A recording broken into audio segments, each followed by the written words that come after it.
अस्सलामुअलैकुम वरहमतुल्लाहि वबरकातुहू। मैंने पहली वीडियो में आपको विरासत में बताया था कि 5,000 रुपये थे और वो पहले नंबर तो कर्ज अदा करना है, दूसरे नंबर पे वसीयत। दो चीज़ें मैंने बताई थी। नंबर 3 पे आता है, वो मैंने तफसील से बता दी थी, वो आप मेरी वीडियो पिछली देख सकते हैं। और उसके बाद नंबर 3 पे आता है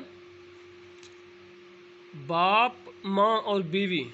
ठीक है, अगर औलाद है, अगर वारिस की जो फौत हुआ है उसकी अगर औलाद है, बेटा बेटी या कोई भी चीज़ है मौजूद है, तो फिर इसकी विरासत इस तरह होगी कि बाप को छठा हिस्सा, माँ को छठा हिस्सा, बीवी को 8वां हिस्सा। ठीक है,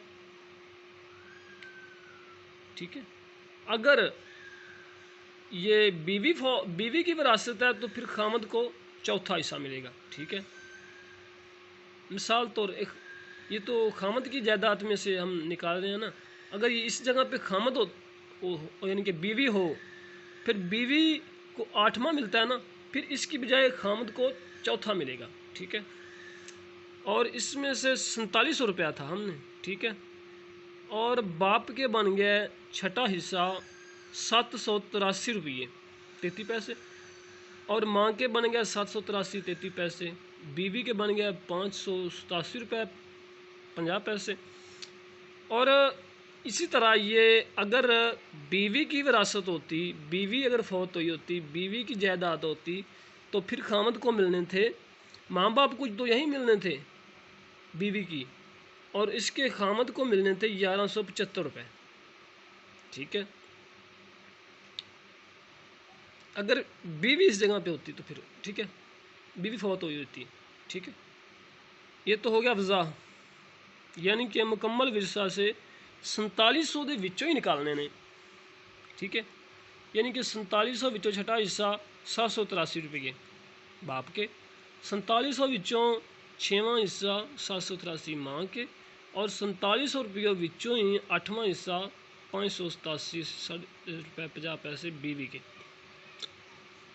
और इसी जगह अगर बीवी होती, ठीक है, अगर बीवी की विरासत होती, बीवी फौत हुई होती, बीवी की ये 4700 रुपये होते, फौत हुई होती, तो ये बचते तो ये खामद को मिलने थे 1175 रुपये, यानी कि चौथा हिस्सा मिलना था। ठीक है, और इसके बाद हम आ जाते हैं, ठीक है, खामद की विरासत, यानी कि हम तो खामद की कर रहे हैं ना। 4700 में से 783 783 बाप के और माँ के, और बीवी के बन गए 587 ये 4545 रुपये 84 पैसे बचे बाकी। ठीक है, अगर खामद फौत हुआ है तो उसकी बीवी को भी मिलने हैं, माँ बाप को भी मिलने हैं, अगर औलाद है। ठीक है, ये मैं विरासत कर रहा हूँ, अगर औलाद माँ बाप यानी कि औलाद है तो फिर ऐसे मिलना है। ठीक है, अगर इस जगह के बीवी हो, बीवी की विरासत हो, तो फिर हमने निकाले थे माँ बाप को तो यही हिस्सा मिलना है 783 ठीक है, 783 और खामद बीवी की जगह खामद आ गया। ठीक है, खामद को मिलने हैं 1175 रुपये। ठीक है, और ये बाकी बचते हैं 1958 रुपये 34 पैसे। ठीक है, और ये तीसरी विरासत यानी कि 3 नंबर थी। ठीक है, ये पूरी मुकम्मल जायदाद में से हिस्सा निकल चुका है, अब औलाद बच चुकी है। अगली वीडियो में हम औलाद के बारे में ज़िक्र करेंगे इंशाअल्लाह।